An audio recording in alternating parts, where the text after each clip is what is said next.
not back in your slot.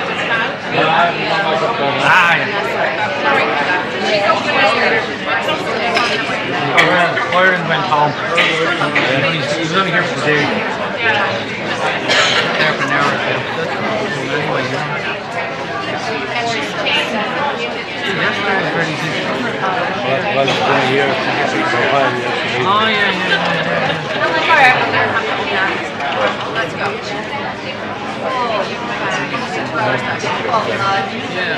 Get our entire body. Just two of us in that.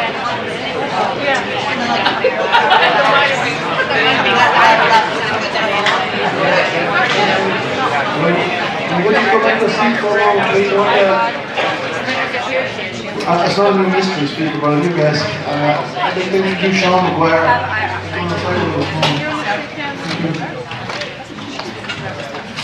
Hello, good morning.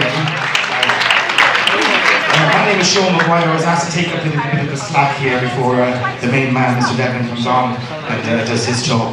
But I just got a quick poem for you, and I was asked to do a poem, and there's one that popped into my head.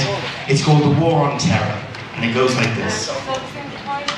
The war on terror, it goes on forever, when it should be never, while warlords sip their tea in error, feeding us their nightmare dreams allows them to continue with their money-making schemes. Schemes, scams, Iraq, Iran, peacekeeping troops in Afghanistan, innocent civilians being killed every day. They have no rights, they have no say. Children being born with unbelievable mutations as a result of alienation, but radiation contamination. Let the world know what is really going on. Talk about it, write about it, put it into song. Show the countries being abused in the name of keeping order. Are just the pawns in a capitalist game, the American and British disorder. Thank you. Sorry to be all heavy, but thanks for listening. And the speaker's about to come on, so I better get off. Out of the Bag Radio on People's Internet Radio and Healing Oracle Radio. Check it out, please. Thanks.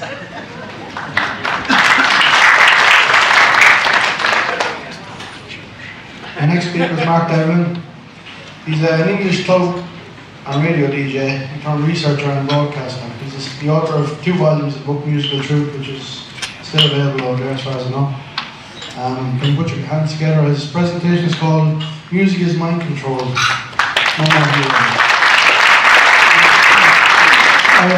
Mark starts, can I ask again, can you please turn off your mobile phones? Thank you.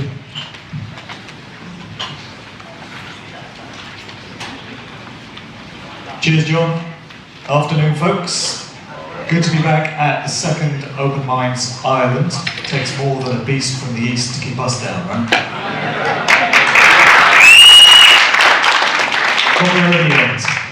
This is going to be a different kind of Sunday afternoon, so it's going to be washing the car, mowing the lawn, putting up those shelves you've meant to do for the last 6 months, you know. So, some information from my first 2 books, Musical Truth Volumes 1 and 2, but I've also got a whole load of new material that I've not presented before for you today, so anything could happen. I won't keep you for more than the next 11 and a half hours or so if you give me your undivided attention. So, the talk is titled Music as Mind Control. There's many different facets to it, and I'm also going to be going beyond the music industry into some other subject areas as we progress as well. But if we think of the true nature of the corporate music industry and what it was created for in the first place, most people's minds will go to just some harmless fun and entertainment and ways of relieving some of the stresses of everyday life by listening to some favourite music, right? Well, it turns out, from my past 8 years of research, that the true nature of the music industry is something rather different than that. And if we think about it as a method of mind control, and a very effective one, because people's guard is down when it comes to entertainment. Nobody's expecting to have their thoughts and their perceptions and their belief systems shaped for them when they think they're just unwinding from the stresses of everyday life. The other ingenious thing about it is that people actually pay for their own mind control, not realising that that's what it is. But we can take it all the way back to the early days of the American industry, and there's parallels here to the British industry as well. And it turns out that the radio industry, first off, came out of the American military. We're going to find many links going into the world of the military and military intelligence in this story. And it turns out that wherever you find the presence of the military, the presence of trauma-based mind control programming and satanic ritual abuse is never far from the surface. Why would this be? Why should this be, if it's all about just entertainment? And where you find that, you often find dark, occult ritual, and unfortunately, you also find the presence of paedophilia, time and time again. There'll be some aspects of it as we go on. But the American radio industry evolved out of the US Navy. That was where the technology initially came from. And you had this company, RCA, very well-known record label in its guise as RCA Victor. Well, RCA stands for Radio Corporation of America, and it was related to General Electric, and it utilized technology which had been developed by the American Navy. We find this with a lot of the early record labels, such as EMI, Parlophone, Decca. These labels all have links to military-grade technology when it comes to the development of electronics and radio systems and such. So out of RCA, you had standards in vinyl production, and specifically the creation of the 7-inch single and the setting of 33, what's in a number, and 45 as the regular RPM speeds of records. So it was RCA that was responsible for many of these industry standards. There was a military-grade method of radio technology that was used in a show coming out of the 1940s and going forwards, which was known as the Grand Ole Opry. And this was linked very heavily to the American country music industry, which is centered around a small area of Nashville, Tennessee, known as Music Row. And this has a lot of parallels to Laurel Canyon, the district of LA, which is very much connected to the 60s counterculture. We'll be visiting Laurel Canyon as we go on as well. But it's very interesting that you get these certain areas of cities where all the music publishing companies and all the record labels and all the offices of the artists seem to be based in just a few small streets where it's all contained. And you usually find the presence of the military in these places as well. Surprise, surprise. The American country music industry is absolutely steeped in connections going back into military family backgrounds, and you find with the vast majority of the influential musicians from that scene, you have family links going into some aspect of the military, so the red flags start to pile up. The first superstar of rock and roll was Elvis Presley, who emerged in early 1956. His first album was released on RCA Victor, so there's a connection back into that label again. There's other connections with Elvis. He served in the military himself, of course, for a time. His manager was this guy, Colonel Tom Parker, who wasn't a real colonel. This guy was actually an illegal Dutch immigrant who came to the States. And he kind of falsified much of his backstory, but many people believe that Colonel Tom Parker was actually Elvis Presley's handler in a sort of mind control capacity, rather more than just his regular manager. Incidentally, as a kind of trivial aside, and I do tend to go into these from time to time, because I get distracted, but Elvis is said to have passed away on the 16th of August, 1977. And that becomes a very interesting date, because the 16th of August is also the date on which the blues musician Robert Johnson died back in the 30s. Also, Aretha Franklin, just this year, died on the 16th of August, and the 16th of August also happens to be the birthday of Madonna. So we've got the king of blues, the king of rock and roll, the queen of soul, all passing away on this one particular date, which happens to be the birthday of someone that's known as the Grand Priestess of the industry. But I'm sure it's all just a coincidence. Then over in the UK, an artist who emerged pretty much at the same time as Elvis Presley, and whose early image was very much modelled on his, was Cliff Richard. There's lots to say about Cliff Richard, but he is rather fond of suing. So I'm not going to say too much about it today, but suffice to say that he emerged, or a bit later in his career, he started recording for the EMI record label, which was also involved in electronic systems, and it was linked to Thorn Industries. You had Thorn EMI. Cliff Richard's father, Roger Webb, worked for a time for Thorn EMI, so we've got these more family connections going into, military-grade technologies. This is a picture of a young Cliff Richard with Lord Bob Boothby, who was a Tory peer, very much linked to the notorious Cray twins, and all kinds of other political scandals involving rent boys and paedophilia. So he certainly kept some rather dubious company back in those days. This moves us into the first main section of this presentation then, which is titled No More Heroes. And I'm not saying this in the sense of, isn't it a shame that we've got no more heroes, where have they all gone, in the sentiments of the Stranglers song. What I'm saying is, we've got to stop having personal heroes. We've got to stop having these gurus and these celebrities that we look up to and place on pedestals and revere. Because, as we'll see from some of these examples, so often these people are not who you thought they were. And when you strip away the glossy public relations Wikipedia account of them, you get down to what they were probably placed into culture to do in the first place, the kind of effect that they were intended to have. Got a few quotes here to set the tone. This one comes from Edward Bernays, the double nephew of the famous psychoanalyst Sigmund Freud. This guy was a real piece of work. You can see from his birth date there and his date of death that he lived to over 100 years old. I don't know if you've noticed, but these elite types do tend to have really long lives. I guess they don't drink the fluoride in the water, right? And they must have chemtrail masks or something. Anyway, this guy was known as the father of propaganda, and he invented the concept of public relations, of companies and organisations having a public front, which is very respectable. It's a veneer which kind of disguises their true nefarious nature in so many cases. The Wikipedia version of things of its day, if you like. Among his various activities, we heard yesterday from Aisling about the fluoride situation in the water in Ireland. Well, Edward Bernays, as his reputation spread, came to be hired as a public relations guy by a whole load of corporations in America. And one of his clients was a company involved in the production of aluminium, or aluminum, as our American cousins would say.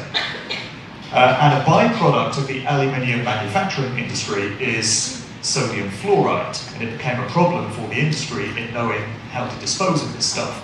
So Bernays hit upon the idea of getting it put into the water supply of the general American public.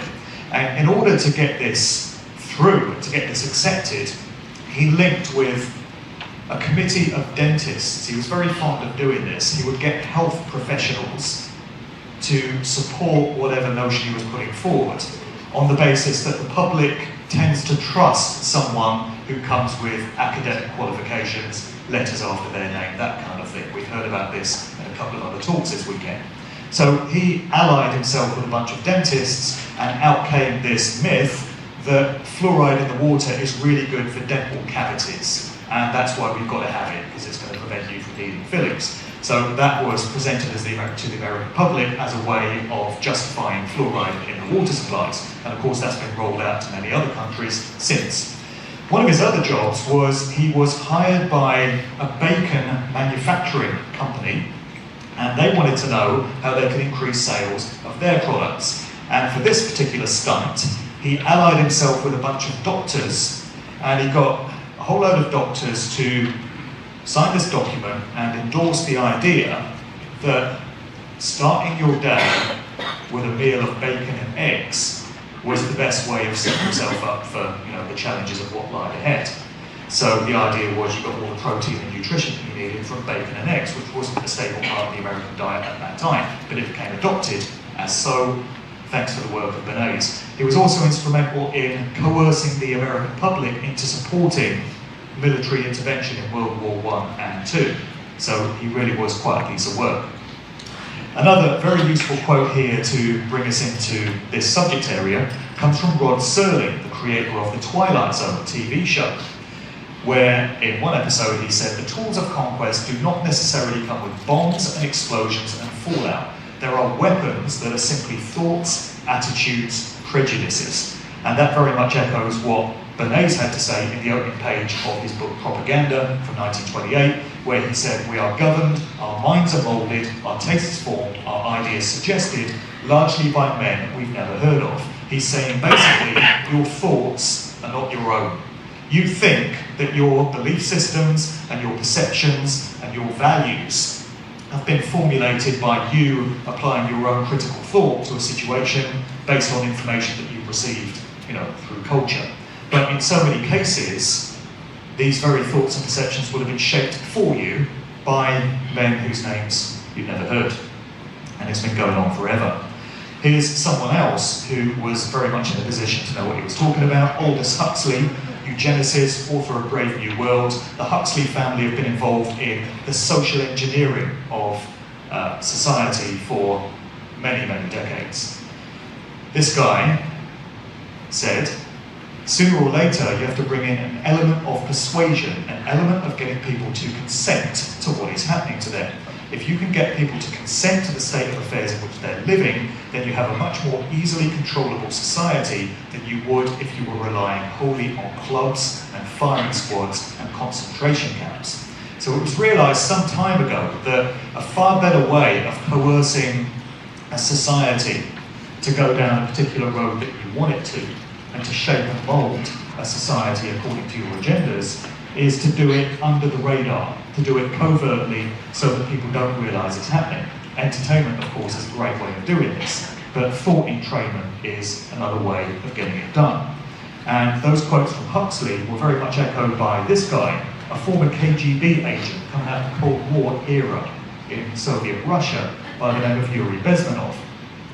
He emerged as something of a sort of insider, whistleblower a few years ago, and he spilled the beans on many of the tactics that had been used by the KGB during those Cold War years against their political enemies. This is one of the documents that he produced, and if you look at number 4, if you can see that, it refers to culture, and it says false heroes and role models, and goes on to include addictive fads and mass trends, I think should be there. So he's also talking about how if you impose an obvious form of tyranny and you have tanks rolling down the street and soldiers with machine guns marching up and down, it's pretty bloody obvious to anyone that war is being waged on you by your oppressors.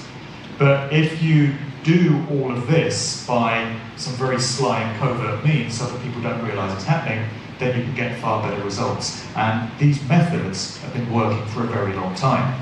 This is where we get into these false heroes and role models. So let's look at some examples.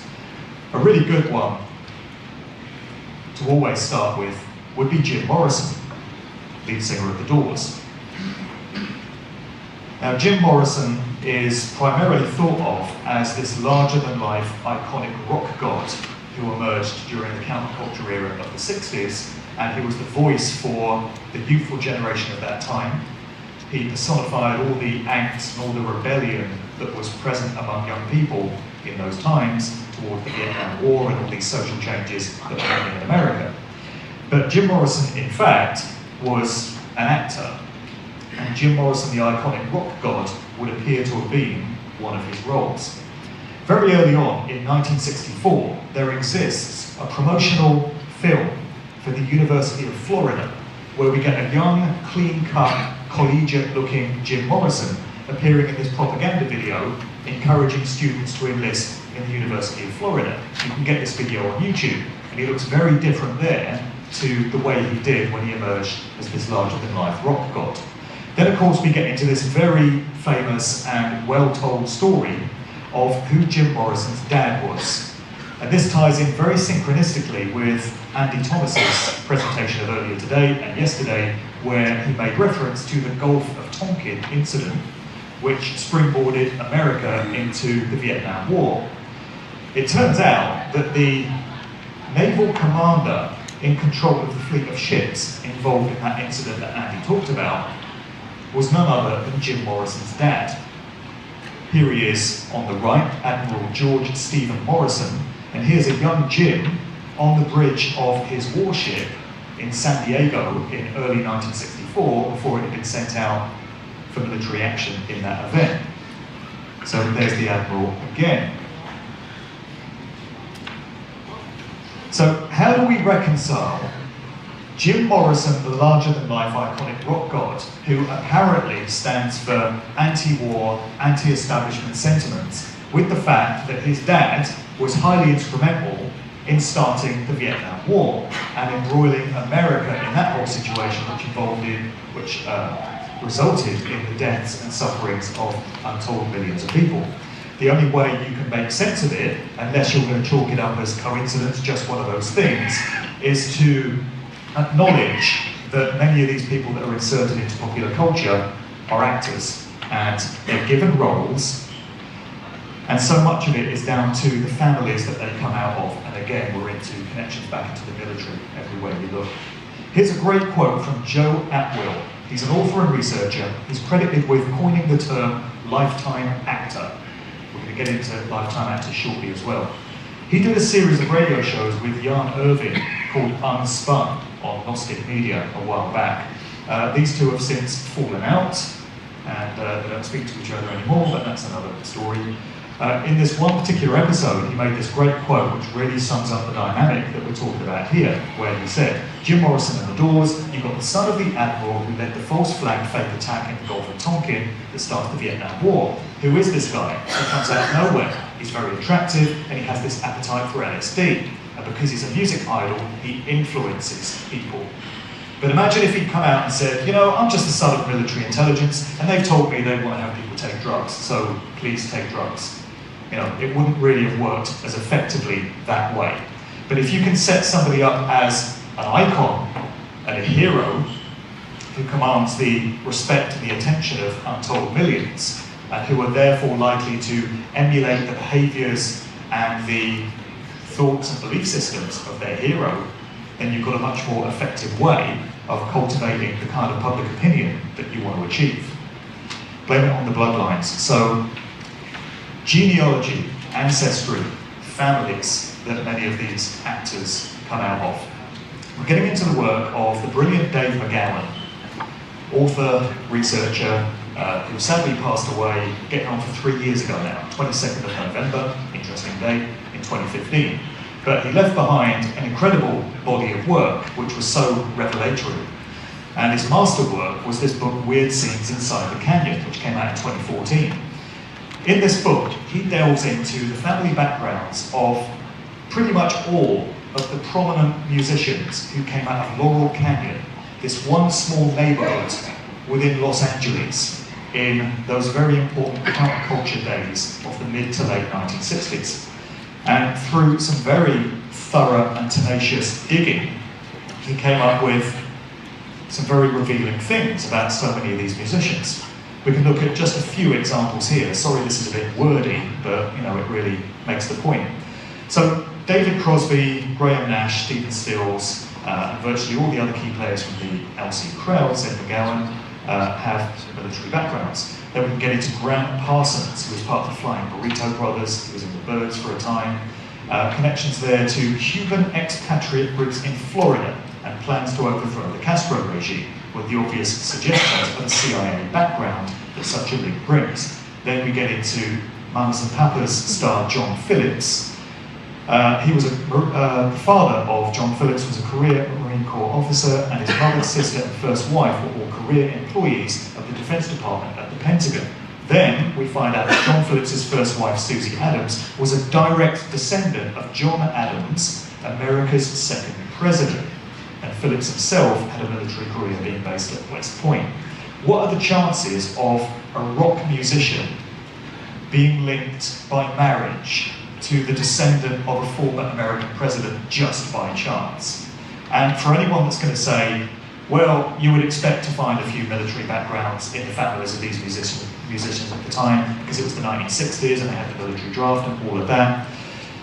Well, you have to explain the huge number of other connections that you get, and also the fact that the fathers of many of these musicians that we're talking about weren't just ordinary rank-and-file military foot soldiers. We're talking about generals, admirals, very high-ranking individuals within these institutions. Another one then would be David Crosby, the son of an Annapolis graduate and World War II military intelligence officer, and McGowan goes on to say that he's far more than just that when you get into his bloodline, the Van Cortlandt bloodline. It turns out he's related to all these families coming out of the Netherlands. The Crosby family tree includes a truly dizzying array of US senators and congressmen, state senators and assemblymen, governors, mayors, judges, Supreme Court justices, revolutionary and Civil War generals, etc.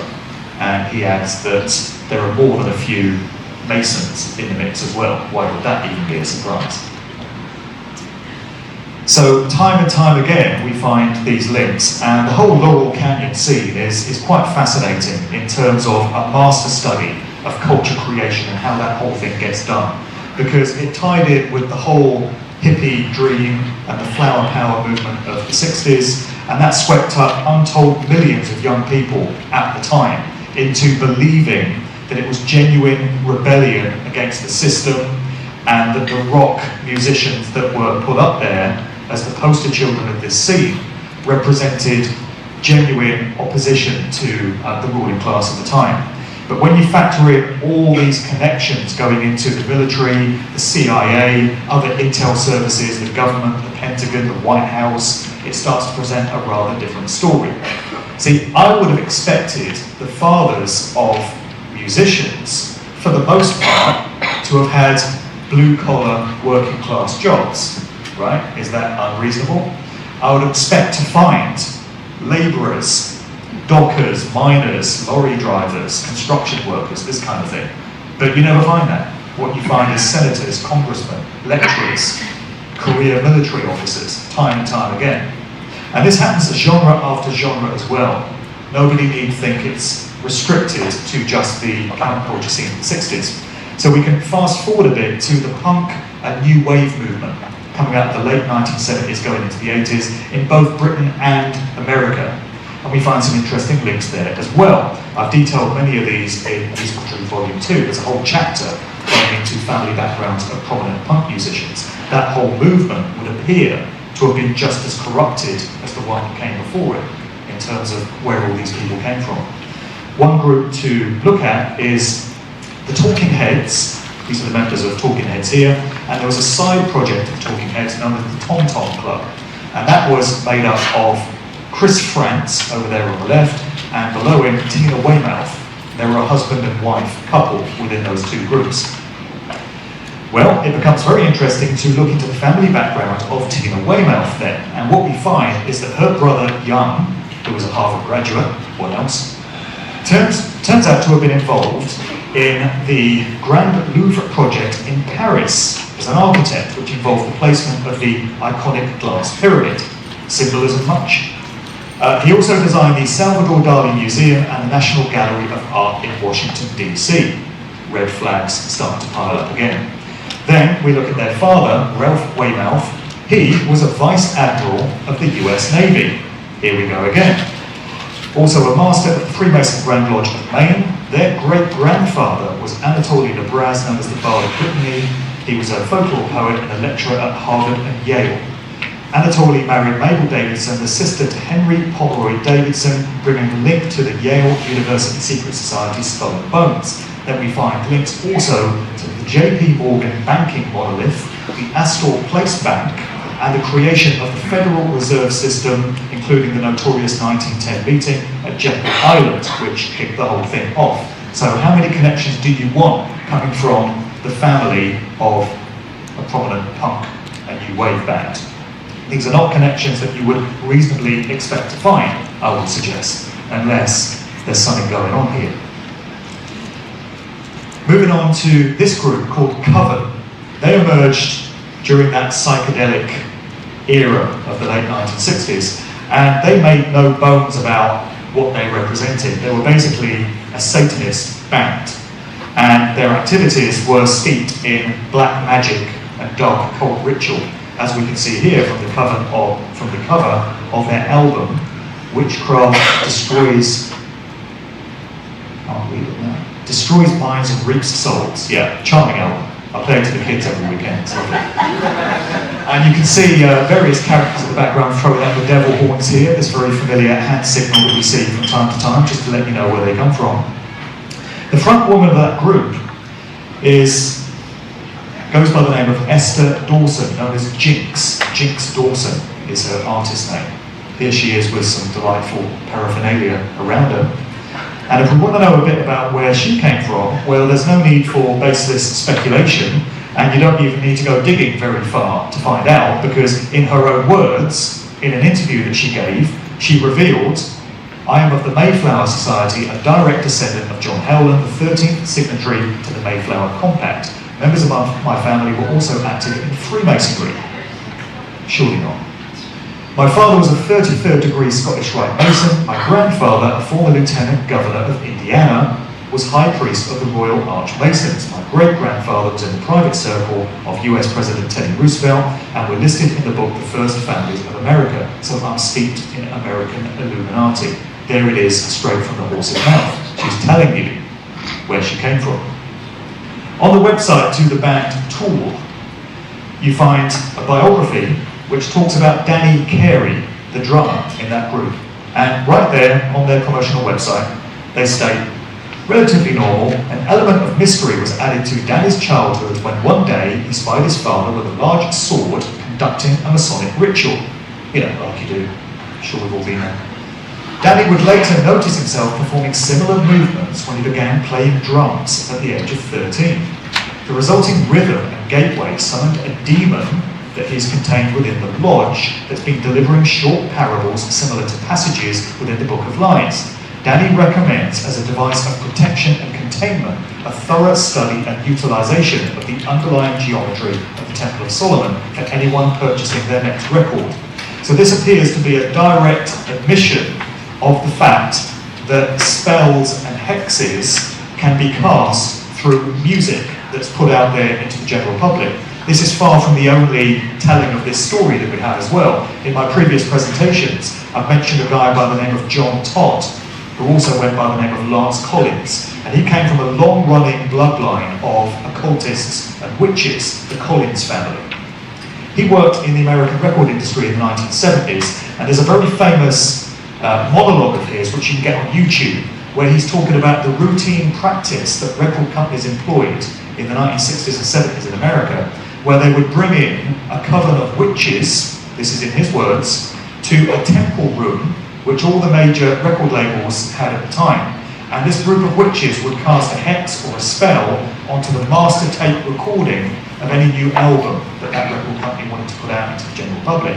And the idea is that some of the dark, negative signature energy of that ritual gets contained within the recording on an energetic basis, and that every copy that's then made gets sent out into the general public with that spell attached to it. As I say, this is this guy, putting this story out in his own words, and this seems to be a variation on that same idea. So here he is talking about people needing to protect themselves against this kind of energy that goes out through popular music in many cases. Another individual that's well worth a look at would be Jazz Coleman, the frontman of Killing Joke. And this surprises many people because I've received so many emails from all over the world since I started doing this work, from people saying, "You should look into the group Killing Joke. They're the truth, man. They're anti-establishment, they're rallying against the system, they put so much truth into their lyrics."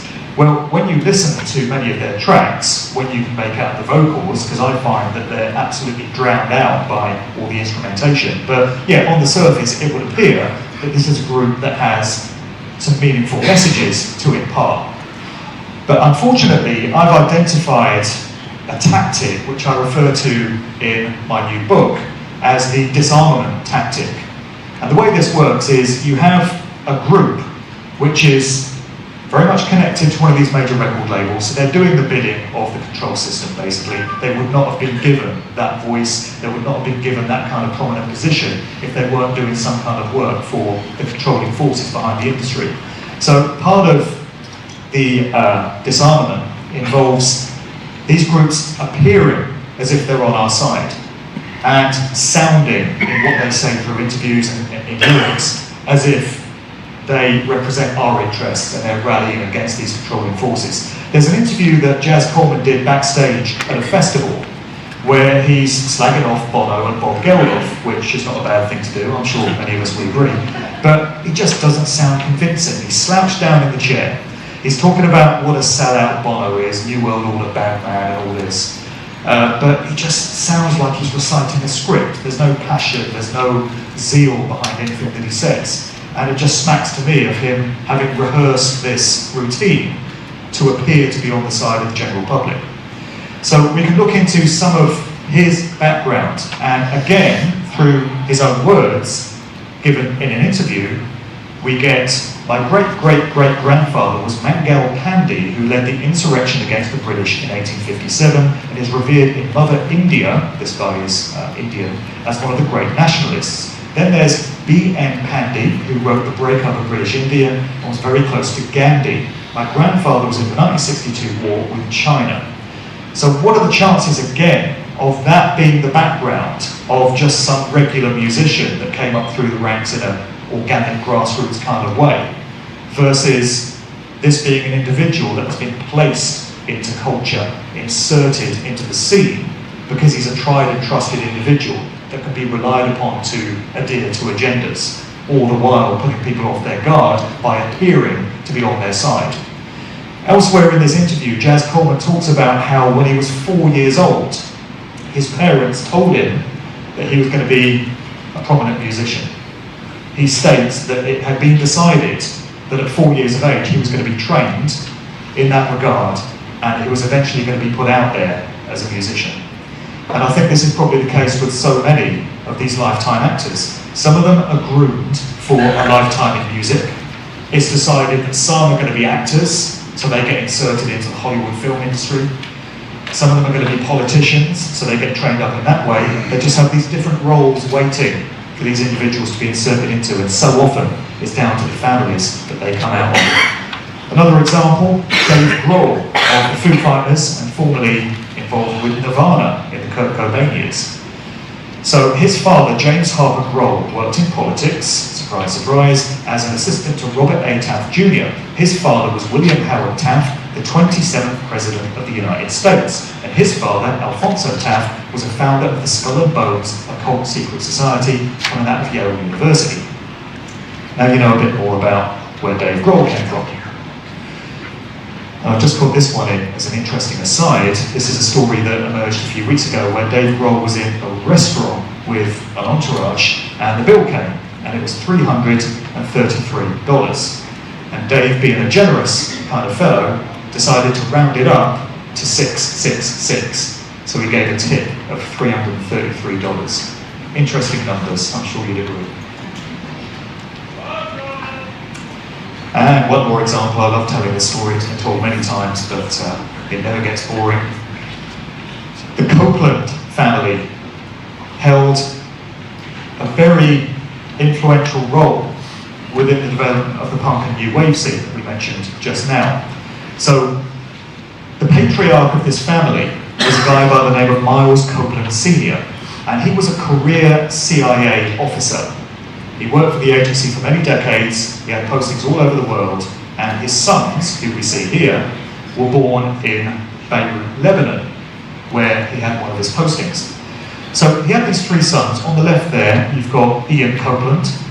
On the right, you've got Miles Copeland Jr., and in the middle, you probably recognise the drummer with the group The Police, Stuart Copeland.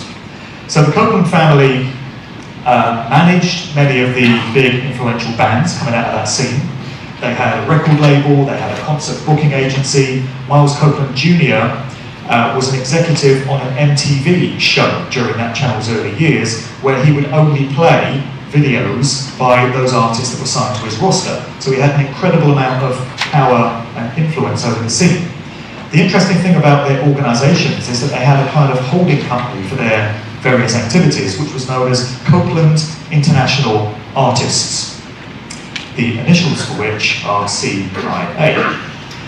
They also had a booking company for music acts, and that was known as Frontier Booking International. And another one of their operations was International Records Syndicate. And then, of course, you have the police with Sting, as in Sting operation. So you have a career CIA family with this incredible hold over a music genre, and they put out organisations under the names of CIA, FBI, IRS, and the police. It's not as if they're not telling us what's going on, if only we would pay attention. Another interesting aside, this individual appears 8 seconds into the video for the police message in a bottle. I'm sure nobody in the room is going to have any idea who it is, even when I tell you the name. But it turns out to be a very young Tim Westwood, who is the premier hip-hop DJ in the UK and has been for many decades, the most high-profile radio and club DJ. Now, he has an interesting family background as well, which you wouldn't necessarily expect to find from a DJ. His father was an Anglican bishop. He was the Bishop of Peterborough for some time. He had postings in various parts of England.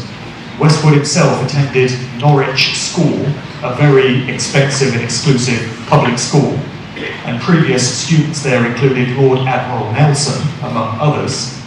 And then this guy emerges on the London scene and very quickly becomes the most prominent player within the whole hip-hop genre, shaping and moulding the way that whole scene went off. And here he is cropping up in a video by the police. I mean, how do you get in a video by the police? Do random individuals just achieve that? These are some very good questions, I feel.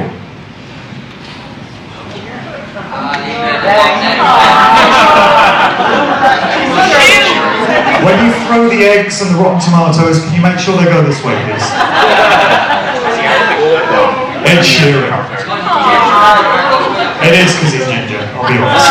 It's just straight prejudice. No, but has anyone ever actually wondered why Ed Sheeran is so popular and so big? Is his music that great? Really?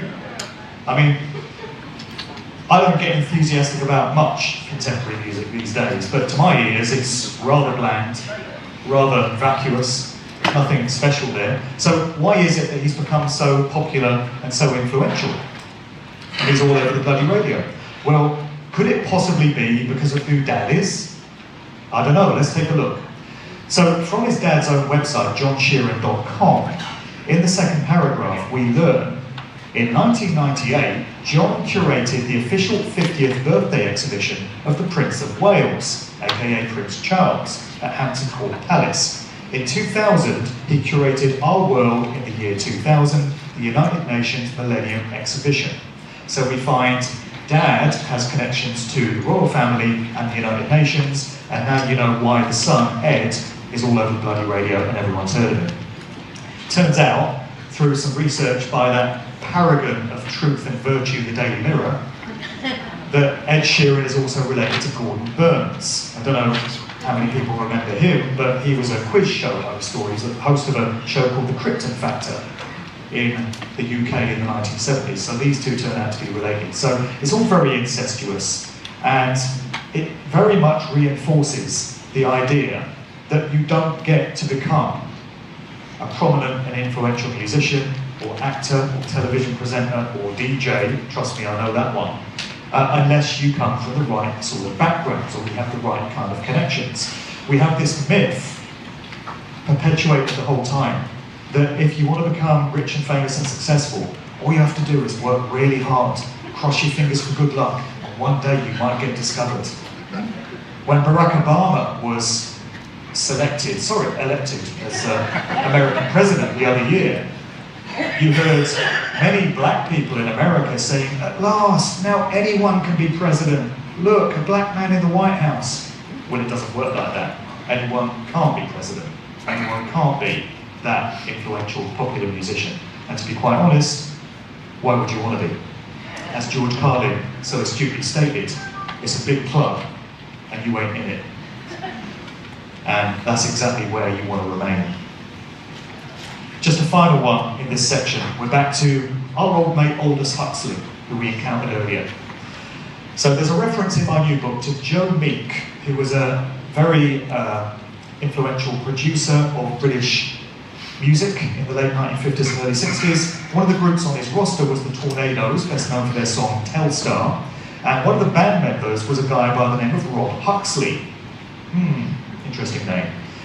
Anyway, in his online autobiography, Rob himself revealed that he did some digging into his genealogy, and it revealed, I'm glad you're all sitting down because it's a shock, that he's the fourth cousin of the aforementioned Brave New World author, eugenicist and co-architect of the CIA's MK Ultra mind control program, Aldous Huxley. What were the chances? Isn't it incredible? Odds of trillions to one, and yet they just keep cropping up. Right, so another aspect of culture creation, besides serving up individuals to us as gurus and heroes, involves fads, trends, and movements. So this is any kind of scene that affects and influences large numbers of people at a time. Whenever you get one of these, you can be sure that it's been manipulated into place by these groups that make these kind of things happen. So we're talking about the likes of the Tavistock Institute of Human Relations in London and the Frankfurt School, Oxford and Cambridge universities, Yale and Harvard universities, the Esalen Institute, all these other think tank type organisations that specialise in social engineering. The Fabian Society is another one. So many examples of how this all gets done. You might remember in the 90s, we had this scene that went under the brand of Cool Britannia. And the idea was that after years of sort of stagnation, British culture, youth culture, fashion was coming alive again. And the mainstream media kept reinforcing that this was the most exciting, dynamic time since the 1960s, swinging London and the Beatles versus the Rolling Stones, all that kind of thing. So in the 90s, we had another dialectic presented to us. Whereas in the 60s, young people were kind of choosing whether they preferred the Beatles or the Rolling Stones, and they tended to fall into one of those two camps. This whole idea was rebooted and represented to us in the 90s, with Blur being pitched against Oasis. You know, which one do you prefer, North versus South? That same idea being trotted out again. You could even apply that to Duran Duran and Spandau Ballet, I guess, in the early 80s, where, you know, kids at that time were picking a side. It's exactly the same thing as the political system. You just get two choices, and that's the dialectic on offer. Well, call me suspicious. I've been called much worse. And world-weary and cynical. But to my mind, the whole Cool Britannia thing was cynically contrived and cooked up to popularise Tony Blair and his new Labour Party to the young people of that time, who weren't really taking any kind of interest in politics. Britain had had many years of Tory government by that point, with John Major, this very grey, austere, undynamic figure at the helm. And the idea was that Tony Blair was going to be brought in. He was the man that the control system wanted in place, ready for what was known to be coming in the following years. So Blair got his election victory on the 1st of May, interesting date in the occult calendar, in 1997. Later that year we had the murder of Princess Diana, so he presided over that whole thing. His second term began in 2001. Later that year we had the events of 9/11. He was the man in place for that. His third term began in 2005, and that was the year of the 7/7 London bombings. So once again, their man is in place to preside over that event. So it's very important that Blair was brought in, and part of the way in which he was packaged and sold to the general public was to present him as this cool dude, this dynamic sort of guy that was down with youth culture, hanging out with Noel Gallagher at number 10 at the champagne reception, you know. And Blair used to play in a group himself, you know, he played a bit of guitar, smoked a spliff or two back in the day, you know, he's cool, he's down with the kids. So that was all part of the packaging, and of course people fell for it hook, line and sinker, many people that should have known better. I can remember that election victory on 1st of May 97, and many of the people in the radio station where I worked who considered themselves anti-establishment and all of this, had bought into this whole idea just the way they were supposed to. That's what it was all about. And that pretty much sums it all up, doesn't it? In the words of Oasis. I was very interested to come across this article in The Guardian in more recent years. This guy, Kevin Shields, who was a singer with the group My Bloody Valentine, actually came out in an interview and said that he felt that whole Cool Britannia thing was completely contrived and was cooked up to popularise Tony Blair and the Labour Party. And I would go along with that completely. There were some very interesting comments made by George Michael, incidentally, in an interview that he did with the BBC's Hard Talk in 2003.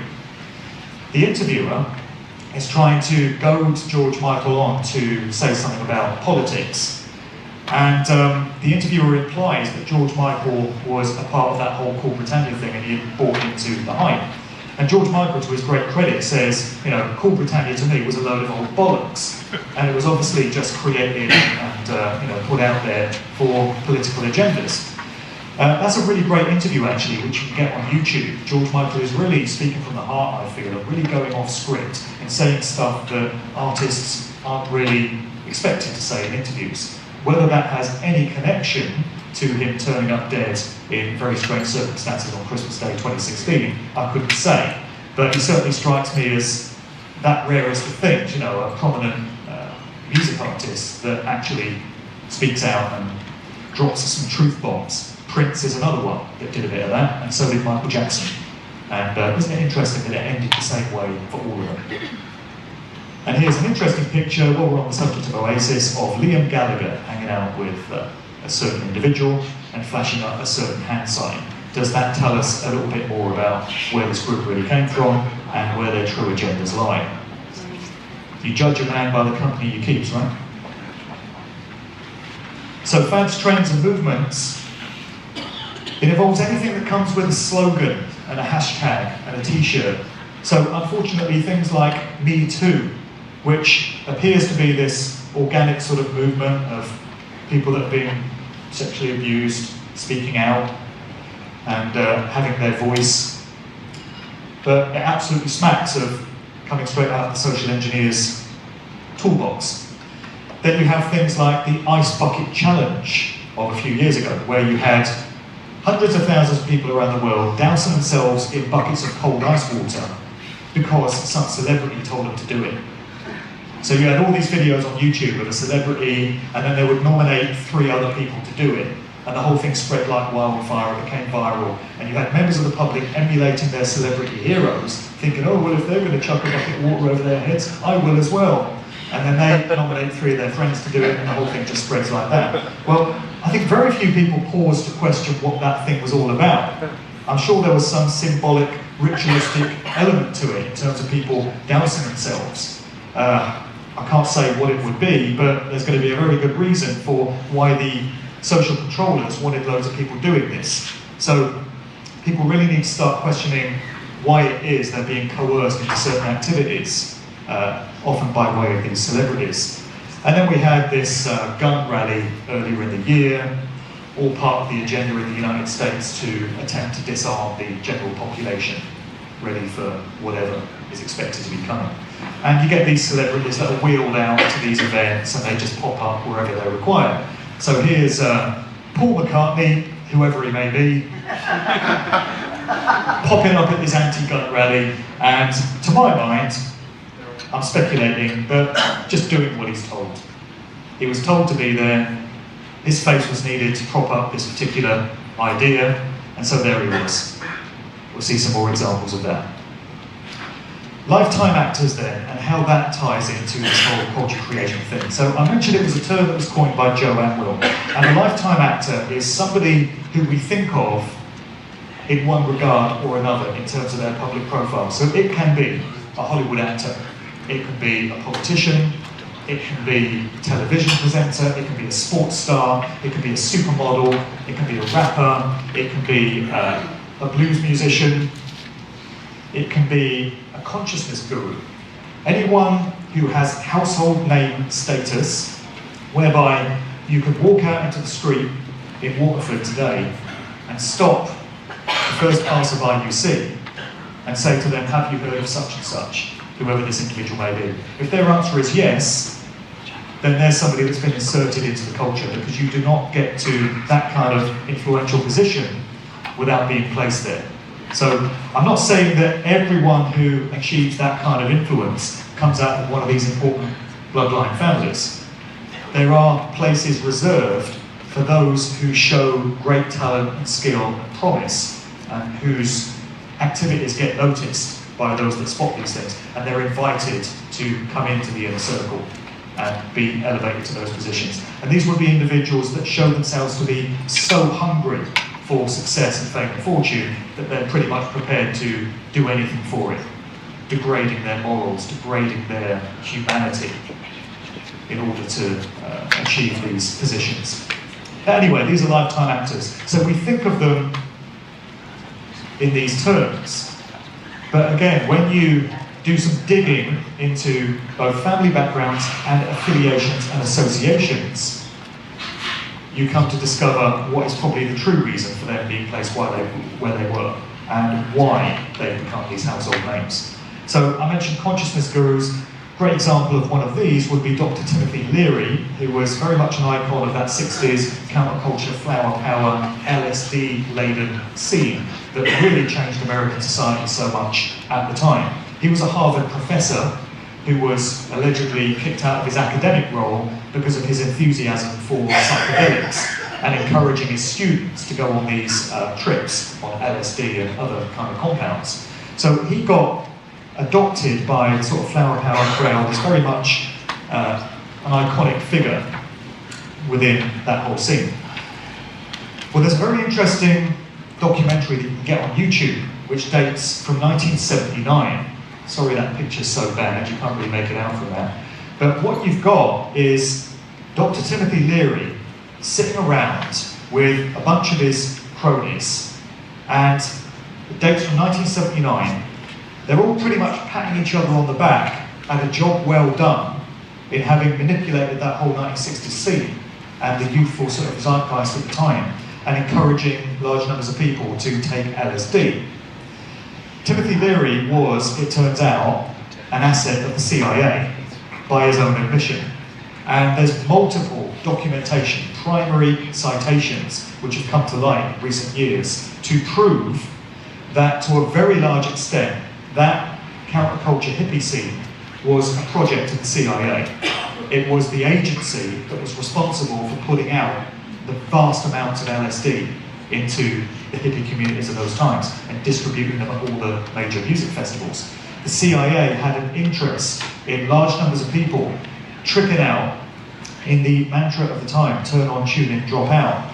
Basically dropping out of society, falling back from any kind of activism and any kind of opposition to what was happening politically in those times, particularly opposition to the Vietnam War, which had just started. What they wanted was young people tripping out to all this new psychedelic rock music that's come along, frying their brains on LSD, and just basically unplugging from society. So at this MK Ultra reunion party, because that was all part of the CIA's MK Ultra mind control program, you have Leary and a bunch of guys that all speak with this kind of stuffy, plum-in-mouth, BBC announcer-style public school accent. So they're all obviously coming from military intelligence backgrounds and probably connections to the Tavistock Institute. And they're all just laughing, basically, at the job that they managed to do all those years earlier, and just having a really good time about it. Another consciousness guru from a similar era would be this guy, Robert Gordon Morrison. He's credited with having popularized the use of psilocybin mushrooms, magic mushrooms within the United States. That tied in with LSD and peyote and all these other sort of psychedelic compounds that came along at the time, mescaline and all the rest of it. And it turns out that Warson's day job was as a propaganda public relations officer for JP Morgan Bank. And him going down to Mexico in the mid-1950s, allegedly to start hanging out with some of these shamanistic indigenous communities down there and getting a feel for how they use plant medicine as part of their shamanic rituals, was a bit of an extracurricular activity to his day job as JP Morgan Bank. Anyway, when he came back, there was a big Time magazine article in May 1957 done on Warson, talking about what a great idea it would be for people to start taking magic mushrooms and start exploring their consciousness in this way.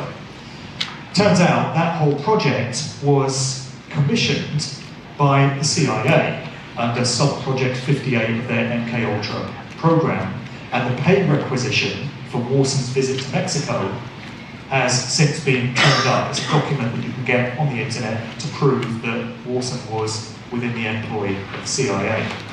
Another consciousness guru, somebody else that advocated the use of these plant medicines and all these compounds to sort of expand your consciousness, was Terence Mckenna.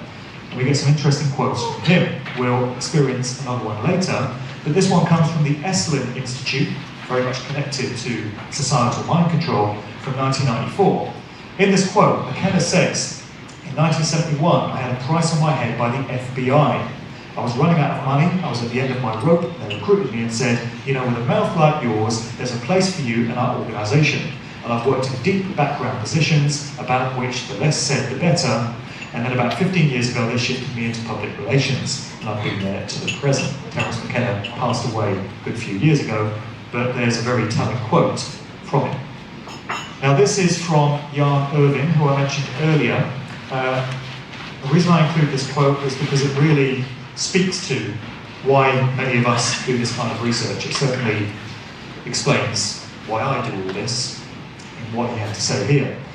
So he stated, 10 years ago I released 70 hours of Terence Mckenna audio to the internet, and now in hindsight I'm looking at all of his research and everything, going, my God, look what he was into. So it's my duty, having discovered that I was mind controlled myself, to put this information out there to help others, and they may hate me for it in the interim. But I think that people who take the time to actually read the information and look at it closely will find it very liberating, because it's much easier to spend a few hours or days or weeks researching facts than it is to spend a lifetime believing lies. There is no shame in admitting that you were duped, that you were hoaxed, because we all are. We stand no chance of not being duped because of the systems that have been set up to fool us. But the dignity comes from acknowledging that you were duped and being prepared to accept it and letting go of the denial that seems to be so tied into the human ego. People don't like to admit that it's possible for them to have been fooled. They like to think they're too smart for that. Well, I've certainly been duped a hell of a lot in my life, and when I discover that I have been made a bug off, I'm not happy about it. I don't appreciate being bugged off. It makes me want to discover the methods and the tactics that were used to fool me, to make sure it never happens again, to make sure I know better for next time. So that's why I do this work, and what he's saying there is the same kind of idea. It's why many researchers in this realm put out the information that they do, because we want to help people to be able to make better decisions and not get fooled again. Back to that 60s counterculture scene, you had Ken Kesey and his Merry Pranksters, which is this group that used to go around in this minibus, and they would go to all these hippie gatherings and music festivals and distribute LSD, Kool-Aid laced with LSD, and tabs of acid in seemingly unending quantities. This stuff just, mountains of it just appeared overnight. Well, Ken Kesey was also connected to the CIA. He's the guy that wrote One Flew Over the Cuckoo's Nest, the original novel of that story. So we have more CIA connections. We get more from the Grateful Dead, a group that were very much the poster children of that whole counterculture scene as well, coming out of San Francisco. And you know, the Haight-Ashbury district where that whole hippie movement was centered. Well, the Grateful Dead have connections through their members into the CIA, into Bohemian Grove, and into Skull and Bones. And the road manager of the Grateful Dead for a time was a guy by the name of Alan Trist. And his father turns out to have been Eric Trist, who was one of the founding members of the Tavistock Institute of Human Relations in London, this think tank that's all about social engineering and culture creation. Now you understand a little bit more about why the Grateful Dead were so popular at that time. And we can't leave out the Beatles, of course. It's very interesting that simultaneously, with all these changes that were happening in the US centered around California, you had the emergence of the Beatles and the whole British music scene over there. The Beatles, when they started out, seemed innocent enough and very appealing. They made these bright, catchy, poppy songs. I Want to Hold Your Hand, She Loves You, basically boy meets girl type love songs. But then something happened to the Beatles. To my mind, you can sort of pinpoint it around 1966 with the song Tomorrow Never Knows from the Revolver album. Their music started to change. This was a song very different to all that previous stuff. The lyrics were based around excerpts from the Tibetan Book of the Dead. So they're starting to get into these mystical, metaphysical, spiritual kind of realms, and the music is starting to get psychedelic and very experimental. And then of course you have the latter phase Beatles from Sgt. Pepper onwards, where their music very much ties in with all the psychedelic themes that were happening in America at the time. And people might say, well, they were just mimicking what was happening in America and wanting to appeal to that crowd, but I think it goes further than that. And it's certainly my view, and the view of many other researchers, that the Beatles were connected in some way with the Tavistock Institute, which is all about social engineering, and that organisation would have been tied in with the CIA, and the British and American scenes would have been working in cahoots with each other to make sure the whole culture of the mid to late 1960s changed on both sides of the Atlantic. So you had psychedelic rock music and acid in the States, but you also had it in London at the same time. Are we really to believe that that just happened organically on its own? Or is it far more likely that it was made to happen by these organisations? The Beatles, it would appear, were not quite as innocent as they were first presented to the general public. We have some very familiar occult hand signs going on here for one of the promotional photos for Yellow Submarine. There's so much more on the Beatles and there's so much more on McCartney. I could do a McCartney all day for about 10 hours, trust me, and one day I will, but it won't be today, thankfully. I will do it halfway. Okay, so this is an early member of the Beatles, very much the forgotten member, Stuart Sutcliffe, the original bass player before McCartney stepped in to take over that role. Here he is in an early promotional photo with a very telling hand sign, which is straight out of Freemasonry.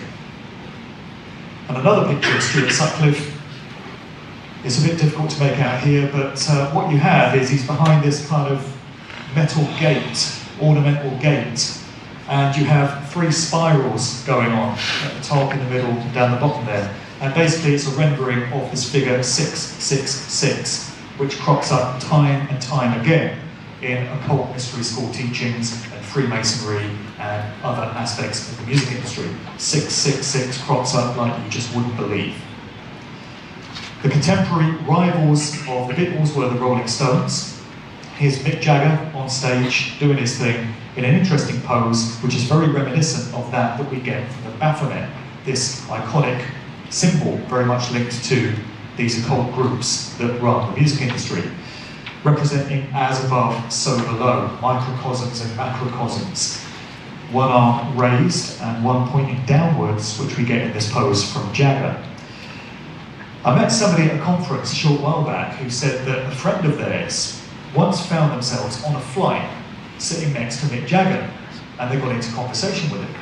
And apparently, Jagger said to this person, I think he probably had a whiskey or 2 by then, but he said, my job is to keep people in a base form of consciousness and very much connected to primal carnal desires. He's basically talking about sex and drugs and rock and roll, what the music industry is all about. It's to keep people centered in base chakra energy. So they're just concerned with physical fulfillment, very much cut off from their spiritual aspects. And he said, you know, my job these past few decades has been to keep people rooted in that style of living. And the Rolling Stones' music would certainly tie in with that statement, I would suggest, the nature of it. Not that I dislike a lot of their music, but it's pretty clear that it's there to stir up carnal desires, primal kind of base instincts. Another major social movement in the 60s, alongside all the other stuff that was going on, was the birth of feminism, very much at the hands of Gloria Steinem, who was behind Ms magazine, and was a spokesperson for that whole feminist movement, which was supposedly about the emancipation of females, and it was supposedly about females being able to do any kind of job that their male counterparts did, and total equality among the sexes. But the real reason behind that whole thing, as far as the social engineering goes, would appear to have been to have got women contributing to the taxation system. The more women you have working corporate roles, the more income there is by way of taxation. And a double whammy is the fact that you're then getting women out of the home and away from their traditional nurturing roles in the family. They're putting their kids into state-sponsored childcare at ever earlier ages so that they can go out and work in the workplace. So it breaks up the bond of that family dynamic. And the social engineers of this world are all about that. We see this particularly in these times with the rise of the transgender agenda, because that's what it is. We're not talking about individual lifestyle choices here. We're talking about cynically contrived agendas to, again, break up the family. And when you do that, you get rid of the traditional unity that comes with family setups. You atomize and isolate individuals, and you get them thinking about themselves and their own desires, their own needs, rather than the needs and the dynamic of the family. So it's one that's been put to use many times over the decades. Oh, and Gloria Steinem, would you believe, turns out to have been an asset of the CIA. I know it's a shock, but there's documentation to show this. All right, so I'm moving into the next section here. Sorry for the heavy wording, but I think this is important. I make the point in the book. Any social movement which dictates or coerces the value systems or behaviours of entire groups of people will have been engineered into place by organisations such as, I won't read through those because we've already encountered them. If this is the case with all celebrities, all social and political movements, and any kind of fad, trend or scene, why would anyone reasonably expect things to be different with any kind of music movement which emerges very rapidly to unite and give a cultural identity to massive amounts of people, particularly if it ends up having marketable appeal in pretty much every country in the world? I've just described the electronic dance music scene that we have literally all over the world, in pretty much every habitable country. And it all had its roots, according to the legend, and certainly as far as the British scene goes, in the acid house movement, which occurred 30 years ago. So 1988 was described by the mainstream media at the time as the second summer of love. And that's when you had the emergence of this scene, which completely revolutionised clubbing and kids going to nightclubs. You had electronically produced house music coming out of Chicago, being adopted by DJs at the time, and coinciding with a massive influx of MDMA, otherwise known as ecstasy. And before you knew it, you had raves, big festivals, and the birth of superclubs like Ministry of Sound, Gatecrasher, Cream, these kind of names, where tens of thousands of kids would gather together under the influence of ecstasy and listen to these new forms of music. Does that remind you of anything? Because when I think of that, it takes my mind back to the 1960s counterculture scene, which, as we've seen, occurred very much at the hands of the CIA's social engineers. There you had psychedelic rock music replacing the music that had been around at the time. In the 80s version, you had newly produced electronic dance music. In the 60s, you had acid, LSD, coming from everywhere, nicknamed acid. And in the 80s, you had ecstasy in unending quantities. In the 60s, you had kids gathering at these big music festivals like the Monterey Pop Festival and Altamont and Woodstock. In the 80s, you had all these big dance music festivals and raves. So it seems to me that it's the same template that's being rolled out a generation later, 21 years later, in Britain. So they perfected the formula with what was happening in the 60s, and from the 80s onwards, you had similar things happening in Britain. It's very difficult to find documentary evidence to prove that this whole acid house dance music scene coming out of Britain was occurring at the hands of military intelligence, but there's certainly many clues and pointers. And there's also clues and pointers that hark back to that earlier 60s era as well. So here's a very iconic picture from those heady days of the acid scene, which I was very much caught up in, by the way, at the time. Not the drugs side of things, but very much the music side of things. And this is a flyer for an early club night, which was put on by Paul Oakenfold.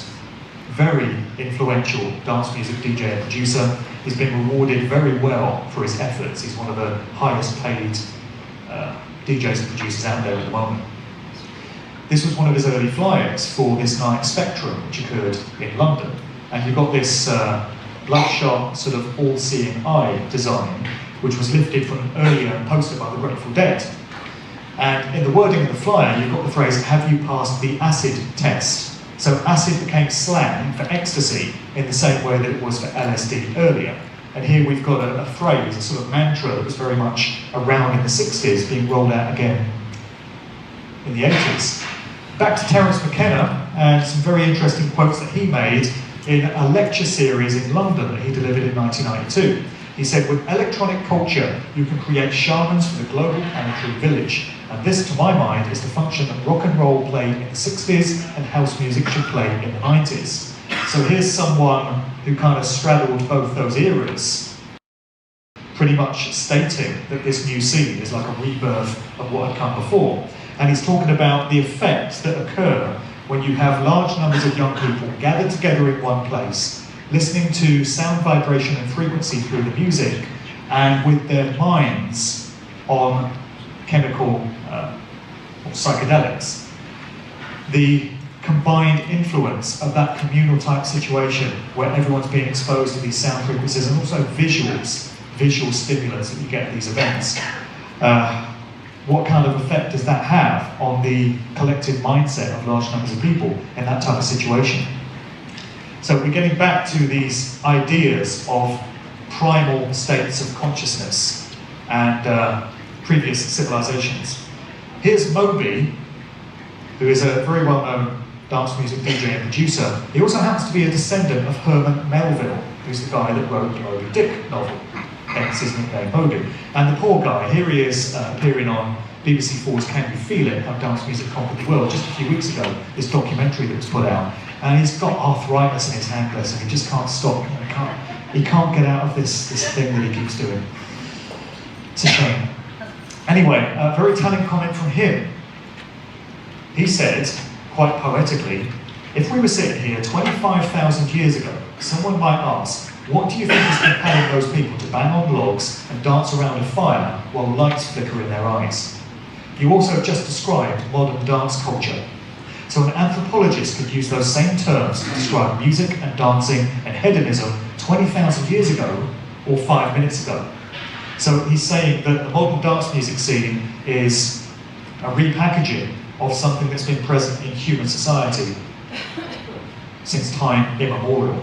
It's all about dancing, it's about releasing energy to sound rhythms, and in so many cases it's about mind-altering drugs. A very similar quote came from Bill Brewster, who was the author of this book, Last Night, DJ Saved My Life. He imagined night falling on prehistoric savannas where early man abandoned the taboos of waking life and joined the gods to a relentless beat struck by an army of drummers who would lose himself in dance. The witch doctor who led this carnal parade was the modern DJ's antecedent. Some quotes from that aforementioned documentary, Can You Feel It, on BBC 4. Those nice people at the BBC, you know, that just want to help us. I found some of these quite telling. These were all in the narration of the film. So we got the phrases, "It was really a military-style operation." They're talking about that early acid house rave scene coming out of Britain. They weren't just dancing, they were having full-on shamanistic experience. The sudden influx of ecstasy on the scene coincided with the music. House music may have started in America, but Britain's Summers of Love were where it became a culture that would spread around the world. And by the way, I'm not suggesting that large numbers of people getting together and dancing and enjoying rhythms is necessarily a bad thing. I'm also not suggesting that exploring your consciousness with psychedelics is a bad thing. It's not something I've had any personal experience of myself, but I've spoken to so many people that have talked of nothing but positive outcomes from, doing psychedelics. What I'm saying is that it depends on the terms in which all this is being achieved. Is it being done on an individual's terms, through their own free will? Or is it being done through coercion on somebody else's terms? And it would be somebody else whose names we don't know, going back to Edward Bernays' earlier quote. So all these raves and festivals and parties that young people are being coerced into, they're being exposed to mind-altering drugs, they're being exposed to sound frequencies and visual stimulants and all of this, but it's not on their terms. And in the vast majority, if not all of cases, these people have no understanding of who's running the show here and what the intention is in terms of steering their consciousness off in certain desired directions. I think it's, to a very large extent, mind control experimentation. And I think social engineers want to see what happens when you get large numbers of people together in these type of situations. And the kids that are going along to these festivals are being used to a very large extent as lab rats, guinea pigs. So what could be the ultimate goal in establishing an electronic dance music scene, which we now have, which is popular all over the world? During the course of the last 30 years, it's been exported to every country, as I say. It's a massive social movement, bigger than anything that ever came before. Well, it's my view that where we've reached in 2018, and the breed of dance music event and festival that we now have, is being used to normalise ideas of transhumanism and artificial intelligence, the type of society we now have, the smart grid society, the Internet of Things, where everything is being done electronically and digitally. They're looking for acceptance of this as normal, as the inevitable direction in which human society is headed. And they're looking to coerce young people into being very reverent towards technology. I think most young people you speak to think technology is really cool, and they like to embrace the latest gadget, the latest device, because they've been trained to think of it as really great and where the future is headed. Young people are so much easier to mind control and shape and mould than somebody of my generation who's been around a bit, seen a thing or two, is a bit cynical and jaded and world-weary. They don't bother trying to manipulate the minds of people of my generation. They want young people who are much more malleable. So we can look at the names of some of these massive events which now take place, and I think there's some clues there. We have the tenet of placing the truth in plain sight, which we see so often, where you have the opportunity to understand the true nature of something through clues that are given, if only you're able to interpret them and you have the mind to go with it. Look at some of the names of these events: Dream State, Trance Nation, Spring Awakening, Awakening, Delirium, Eternity, Electronic Family, Digital Society, Digital Dreams, Tomorrow World, Tomorrowland, Future Music Festival, New Horizons. On the one hand, you've got ideas of altered states of consciousness, dissociation from reality into a kind of dream state connected with mind control programming. Then you've got these names like Digital Society, Tomorrow World, which is hinting at this is where society is headed. This is what's just around the corner. It's all digital, it's all electronic, and this is what we're being led into. Every scene has to have its Pied Pipers, its false heroes and role models, and this is where the superstar DJ comes in. These guys have a massive influence over huge numbers of people. This is David Guetta, French DJ and producer. Now, he can stand up there on a DJ podium with an assembled throng of maybe 50, even 100,000 kids in front of him, because many of these events take place in sports stadiums, massive arenas that hold huge numbers of people. All he's got to do is stand up there and raise his hands in a sort of Christ-like messianic pose. And he can have 50,000 people doing that right back at him. He can start clapping his hands along to the beat of the record, and 50,000 people in unison will do the same thing back at him. That's an incredible level of control to have over these large numbers of people. And these positions are reserved just for the chosen few. I'll tell you, there's a huge, colossal gulf between the pay grade of the likes of David Guetta and regular rank and file DJs who are out there just trying to scratch together a living. The gulf between what those two groups get paid is absolutely immense. So here's another one that I've had my eye on for some time. Paul van Dyk, described here as trance master. What's in a name? The most dominant genre within electronic dance music is actually titled trance. So they're telling you what it's doing. And Van Dyk, here he is pictured at a recent gig. He just can't seem to stop himself from putting up this sort of devil horn sign. It's very strange, he just seems to flash it up the whole time. But let's look into some of the symbolism connected to this guy. He's a German dance music producer and DJ. Very successful, very influential, fan base in the millions. For many years, he's rocked this particular sigil or symbol, which crops up on his album sleeves and promotional pictures and things like that. It's this very strange sort of inverted pyramid with the triangle corners cut out. And fans wear it as a tattoo in reverence to their hero, you know. Is there a slide missing there? There it is. So, something interesting happens when you compare this Paul van Dyk symbol and you invert it, and you compare it to a symbol that was used by British military intelligence, MI5, from the 1950s through to the 1970s. You notice there's some similarities. We get the same pyramid type design, you've got the corners cut out there. In this version you've got the capstone at the top with what appears to be an eye of providence in it. And it's not the only place that this crops up within dance music circles either. You have this American-Japanese DJ producer by the name of Steve Aoki, who in this promotional flyer for one of his gigs rocks a symbol that's very similar. This time he's got the eye, the capstone at the top, and he's got rays of illumination all around. Go figure. It seems to me like they're announcing their key players, their favoured assets. And just going back to Paul van Dyk, he's got a record label called Vonic Records. He's put out releases by many different artists, but the interesting thing is that the sleeve imagery is always the same. And what you always get is depictions of a futuristic cityscape. It seems to be a future kind of society that's being evoked. Different artists, but always the same ideas.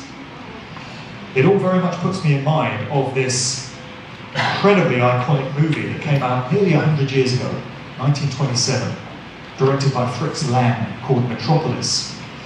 This film depicts a futuristic city where you've got an elite ruling class living in skyscrapers above ground, and you've got the working class, the great unwashed, the masses, toiling away in these intolerable conditions below ground in service to the elite ruling class.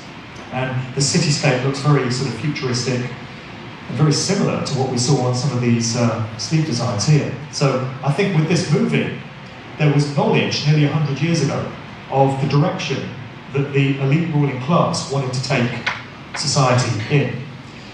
And it very much ties in with artificial intelligence, because in Metropolis, we had this robot that was set in to infiltrate the working classes and mediate between them and the elites. So they're talking about the fusion of humanity and technology, even back then, which speaks to the incredible level of planning that these people put into place. They know where they want to take society in decades, even centuries into the future, and they play the long game.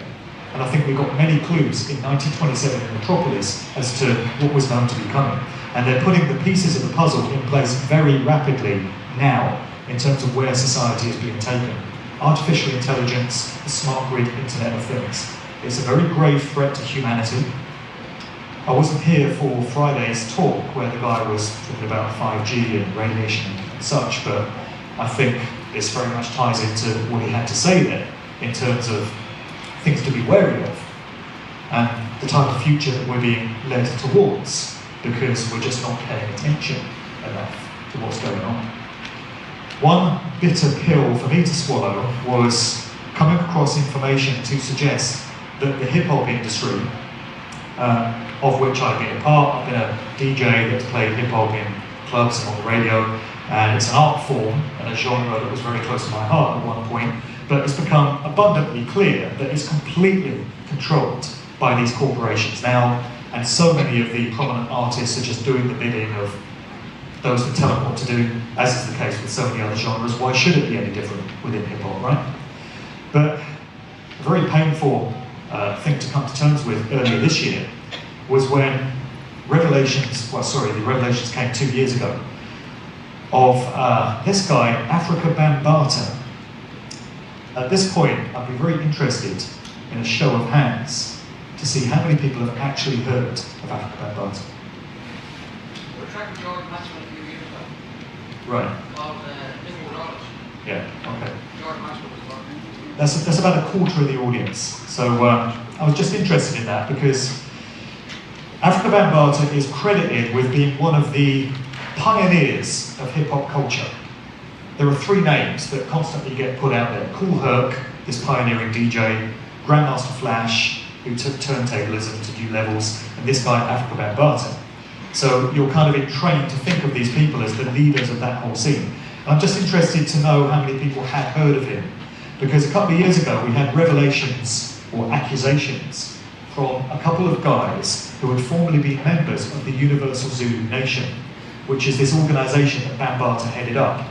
And on the surface it would appear to be this kind of social movement. It's all about unity and cohesiveness. But when you get into the fine detail of what that organisation was all about, it very much smacks of having been a mind-controlled cult with various rituals that went on. So there's two guys that came out in 2016 and accused Bambaataa of having sexually molested them when they were young boys. And since then, many other people connected to the Universal Zulu Nation have come out and said, yes, it's been well known for many years that Bambaataa is actually a predatory paedophile. We all kind of knew about it, but it wasn't the culture to speak out. You just kind of knew to keep your mouth shut. That reminds me of what was said about Jimmy Savile when all those revelations emerged about him. You had people working in the BBC who said, well, we all kind of knew about Savile, but you just didn't say anything. So there was this code of silence over the whole thing.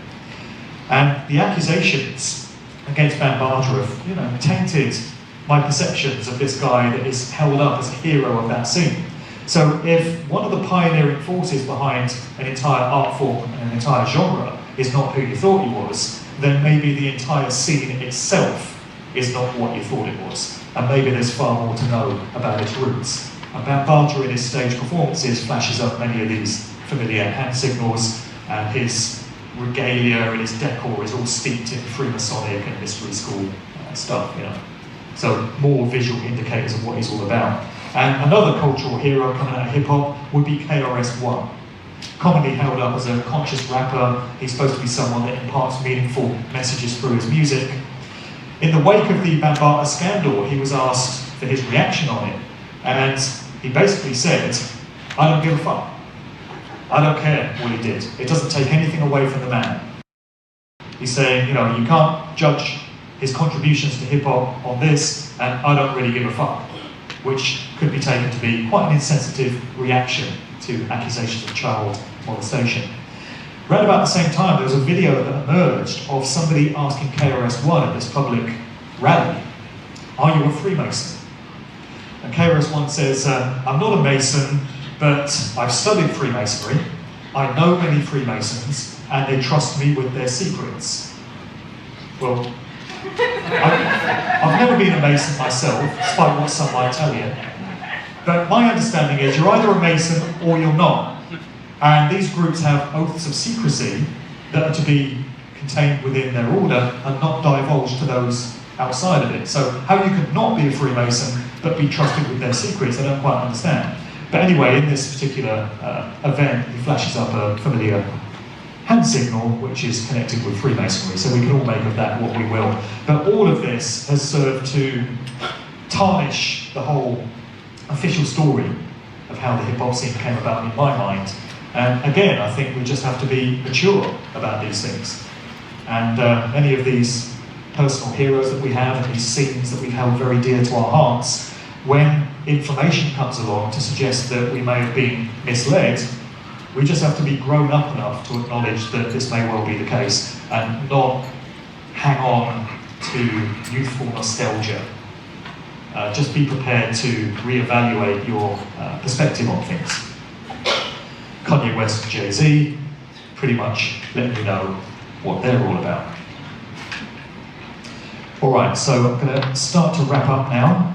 I think I touched on some aspects of this in my last talk, extracurricular activities. So it's lifetime actors who we think of as one thing or another. Bill Gates is a good example. We think of him as the computer guy, the Microsoft guy. You know, that's who he is. But when you get into his family background and you look into who his dad was, it puts a rather different slant on the story. So his father was William Gates Sr., who was one of the founding members of Planned Parenthood. This is an organisation that's all about eugenics or population reduction, getting rid of aspects of human society that they don't like, and preventing these groups from propagating their genes. When all is said and done, that's what eugenics is. And here's a quote from Bill Gates, which is a genuine quote. There's footage of him at a seminar saying this. The world has 6.8 billion people, headed up to about 9 billion. If we do a really great job on new vaccines, healthcare, reproductive health services, we could lower that by perhaps 10 to 15%. Why would he be talking about doing a great job on vaccines and lowering the world population in the same breath if vaccines are all about what we're told they are? Although we've been told some different things at this conference, right? Here's the founder member of Planned Parenthood who initiated the whole thing, Margaret Sanger, lovely lady, heartwarming. Here's a little insight into her mindset. The most merciful thing that a large family does to one of its infant members is to kill it. That's the eugenics mindset. That awkward moment when you realise that early computer guy is actually trying to kill you. Bono, do we need to say much about Bono? Any relatives of Bono in the house? No? Okay. Pretty much speaks for himself in terms of the company he keeps, doesn't it? Bono, you're such a card. Personally, I would use a different four-letter word beginning with C, but that's just me. Any agents in the house? Where's the MI6 agents? There's usually one or two around. I hope, if there are any agents, I hope you're learning something today and quit your job. Get on the right side. And please spare a thought for the homeless at this time of year. That's a gag, by the way. Arnold Schwarzenegger, bodybuilder and actor, right? Or is he? Do regular bodybuilders and actors get to hang out with this motley assortment? Here's one of his early bodybuilding tournaments where he picked up a prize. Look who's presenting the award. Blow me, it's Jimmy Savile. And look at the handshake. Looks a bit Masonic to me, right? Now you know why Arnie's so popular. And we mentioned Bono, we have to mention his mate Bob Geldof, really, don't we? He's been wheeled out recently as the public face of smart meters. Getting up there and trying to persuade everyone as to what a great idea it is to have a smart meter in your home. I think after this weekend, we all understand the dangers to human health of smart technology. And there's your man propping up the whole bloody thing there. All right, we're reaching the end. A few final examples on social engineering, how the whole thing gets done, and how the tried and trusted sock puppets keep getting put out there time and time again. So Russell Brand, we had his whole people's revolutionary, man of the people, revolution of consciousness bullshit the other year. That's done and dusted now, he's moved on.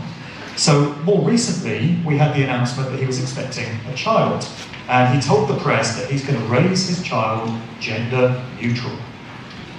This ties in to all this talk about non-binary, gender fluidity, and all of this absolute insanity, which, as I mentioned earlier, is an agenda. It's not.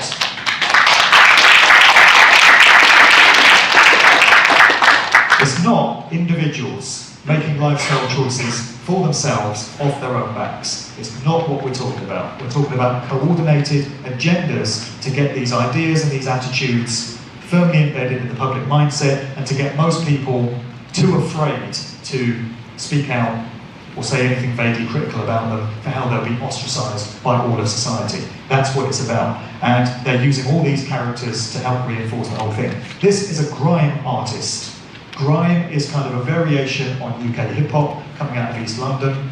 Traditionally, it's always been very macho and very alpha male and very aggressive in its demeanour. But you had Skepta turning up at an awards do last year, I think it was, and he turns up in women's knitwear. He's wearing a woman's jumper. And so the interviewer says, you know, what's all this? He said, oh, I'm gender fluid now. Yeah, this is women's knitwear. Feels nice and comfortable.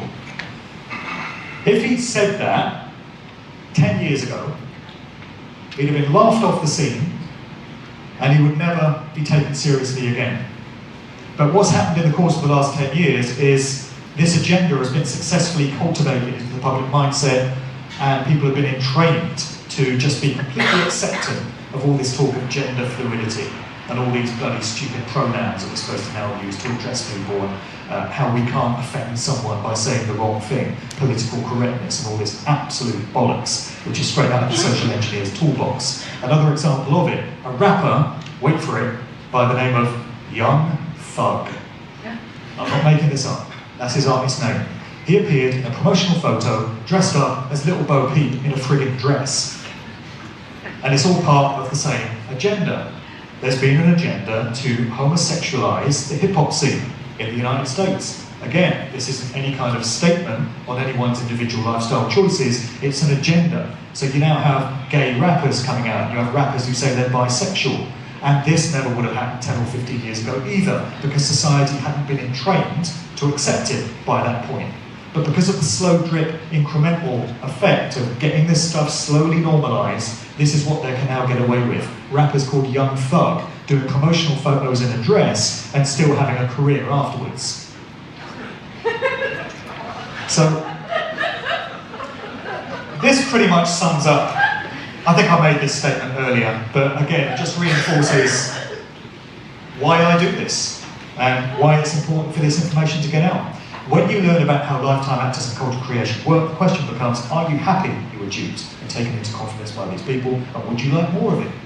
Or are you rather hacked off that you were treated as such as you follow, and now that you understand how the game is played, do you resolve to never be fooled in the same way again? So that's just reinforcing what I said earlier, and it seems a good point to bring in a lyric by The Who.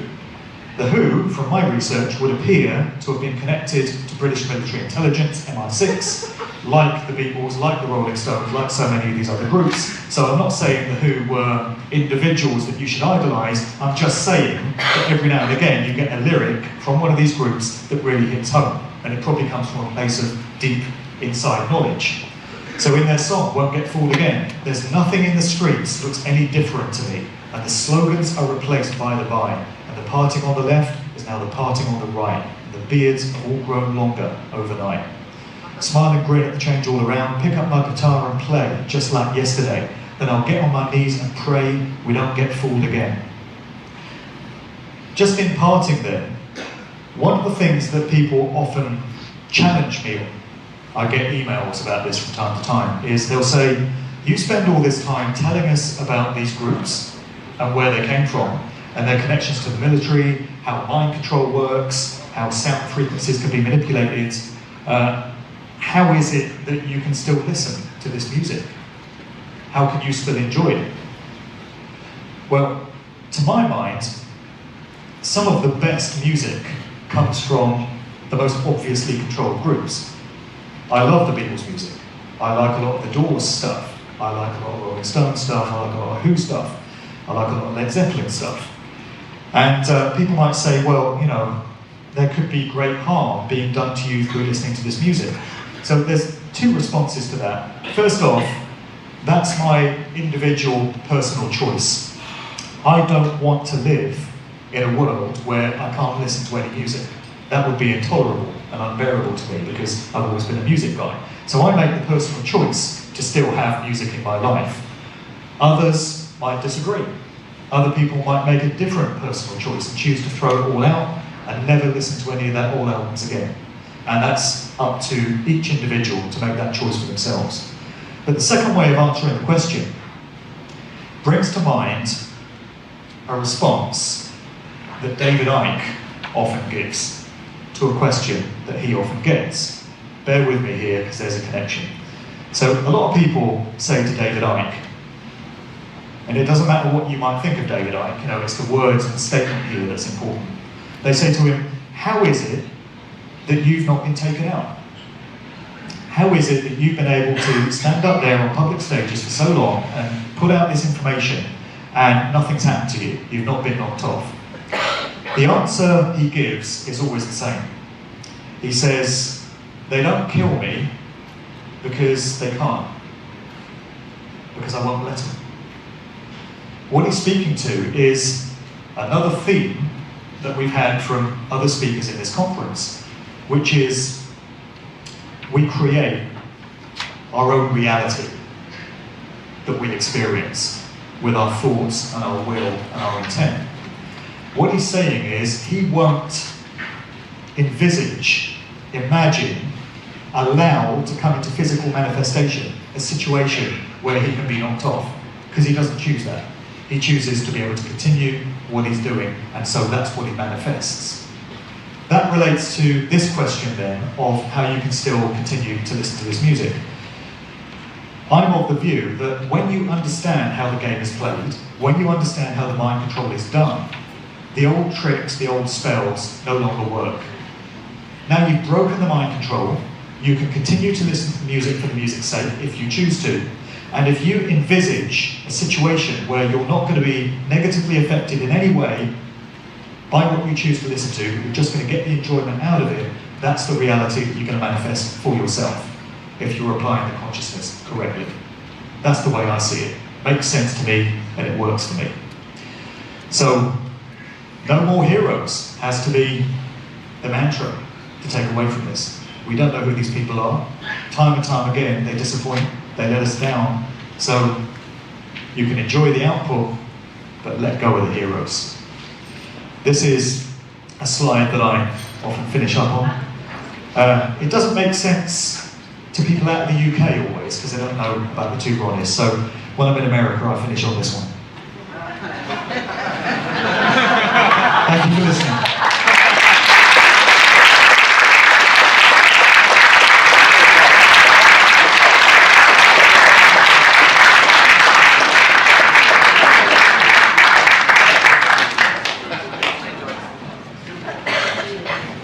Alright, so, is it on? Got a few minutes for questions there if anyone wants to talk. Hi, just thought it'd be interesting to, there's an interesting note I'd like to add. Stuart Copeland's son went to school here in Waterford. I believe he now works for Boeing. Just add up. Is he here today? Talk. No, he's not. Good. Very nice chap.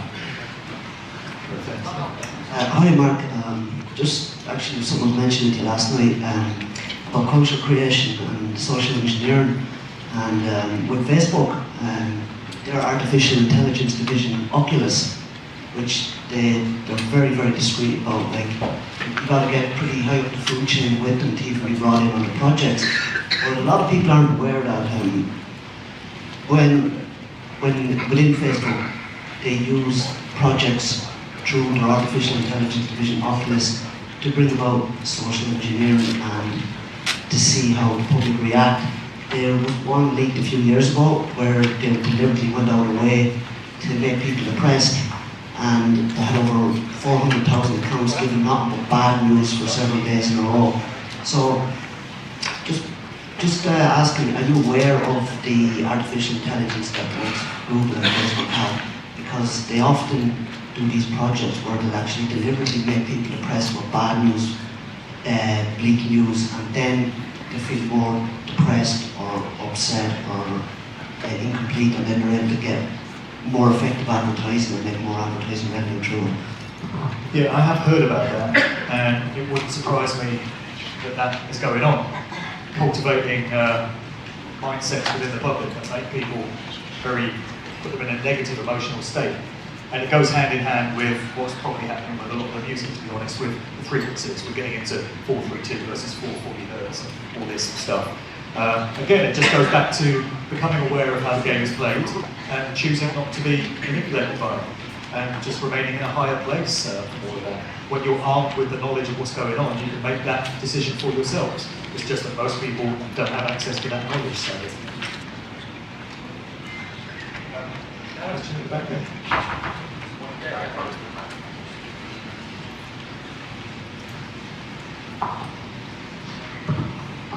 Hi Mark, thanks for your presentation.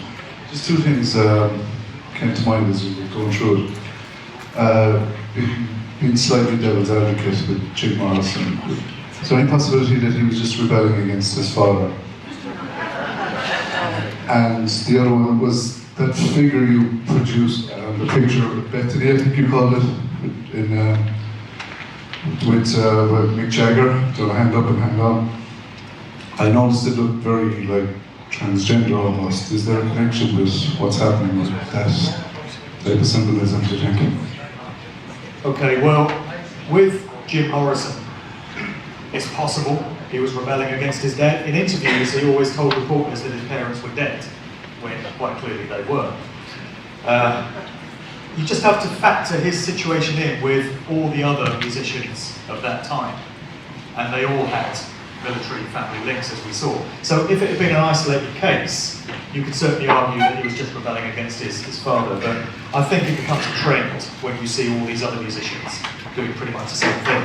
And I mentioned the video there where he did this promotional film for a university, and he was basically an actor. You know, he was an actor from his teenage years, and I just think he was playing roles. And Jim Morrison, the iconic rock god, was one of his roles.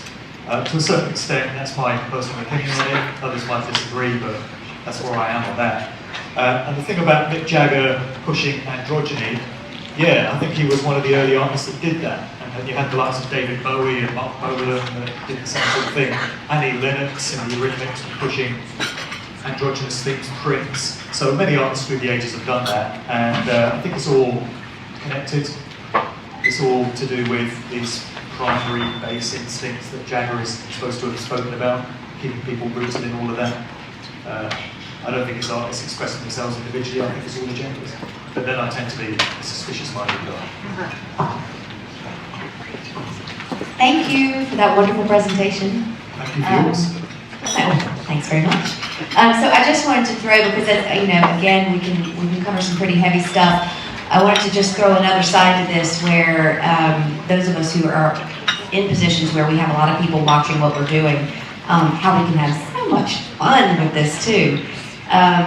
You mentioned the movement that went on Facebook where people were dousing themselves, the ice bucket challenge, and I remember when this was coming along and I went, what can I do here? And so, the tidal wave of people was following. Many people were watching. My bestie, who has many thousands of followers on her page, I went, let me post this video of me doing this challenge. And so I put on a hazmat suit and got buckets of tap water, which were fluoridated. And as my children were pouring this over me with a hazmat suit on, my other daughter held a poster which showed the contents of our water supply. And this went everywhere. And I got so many responses. And so, yes, there's so many things that are happening that are creepy and scary out there, but we also have an opportunity in light of these things to use that audience that's following that wave to stop them dead in their tracks and show them something different. And so I just took advantage of that fact. And the other thing I wanted to say was, it's very interesting because if you were to go back and look at my background, my father had a military academy, my brother's an astronaut and a U-2 pilot, a spy for America, full-bird colonel. I have a relative who was a signer of the Declaration. I have a history that goes miles and miles back that's quite interesting as well. And it's all about what you choose to do with that. And so while I am very much so the alternate chief of the family, I have that background, and I can't change in this lifetime, at least, what that background is. But I've gone a completely different route, and there are those out there who I know come from backgrounds where they have people who are working in particular jobs or under a certain way of thinking, and so I have chosen to use my opportunity on the global stage to step completely away from that and to show life in a different way. And so one of the things that I've done is I work and live in Los Angeles every summer. There's no, I know some people questioned me about that yesterday and went, really, Hollywood? Absolutely Hollywood. Where else would you want to be? And what is so interesting? Huh? Do you know Laurel Canyon? Do I know? Yeah, absolutely. But what I found so interesting over the last couple of years in working out there was the number of people, and I would have a lot of celebrities and well-known figures who might come in my direction for healing sessions. And the drug use is rampant. And what's interesting in the last couple of years is watching how some genuinely nice people who got caught in that wave and the influencers in there, you would just break your heart. I mean, I had to break ties with some of my favorite actors and actresses and musicians, and just, it's incredible. But what's happening is people are actually waking up. But one thing that I want to caution people about is that this isn't just in the entertainment industry. This also happens within the spiritualist movement, within the holistic health movement, because out there, I've had to work with a lot of people who, they're taking their trips, their ayahuasca and their MDMA, and they're like, this is a psychedelic experience. And I'm like, yeah, but how many times have you done that? 174. And I'm like, you don't think there's an addictive quality to that whatsoever? And so having to undo the pattern that under the guise of a spiritually enlightening trip, that they are becoming addicted to a substance, the very same as people who are in the mainstream and in your house acid group. So it's just to be aware of that. Don't hide behind spirituality when you have an addictive tendency going on in your life. Just own it, claim it, and get out of it. So, thank you. Great points. If anyone's got any more questions, I'll be over at the table there with my books. Come and see me there. I think we're going for a break now. Right? Thanks again.